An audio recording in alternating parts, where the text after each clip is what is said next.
Guys நான் நேற்று ஒரு வீடியோ போட்டிருந்தேன். அந்த வீடியோவில் நான் என்ன சொல்லியிருந்தேன்னா, இந்த நேத்தன் எல்லிஸ் இருக்கார்ல, அவர் வந்து ஆஸ்திரேலியா vs அயர்லாந்து மேட்ச்சில் போட்ட பவுலிங் ஸ்பெல் தான் தி பெஸ்ட் பவுலிங் ஸ்பெல் இப்போ வரைக்கும் இந்த T20 வேர்ல்ட் கப்பில் அப்படின்னு நான் சொல்லியிருந்தேன்.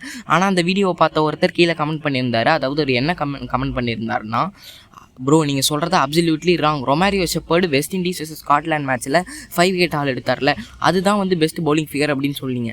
ப்ரோ அது வந்து அவர் வெறும் விக்கெட் மட்டும்தான் எடுத்தார். பட் ஆனால் அவரோட எக்கனமி 7 கிட்ட இருந்துச்சு.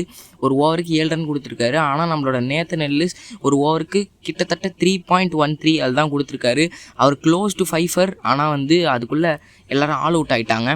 ஆனால் ஒன்று மட்டும் புரிஞ்சுக்கோங்க guys, trust me, 5 wicket all எடுத்து நிறைய 40 ரன் 50 ரன் மாதிரி கொடுத்தவங்களே நான் பார்த்துருக்கேன்.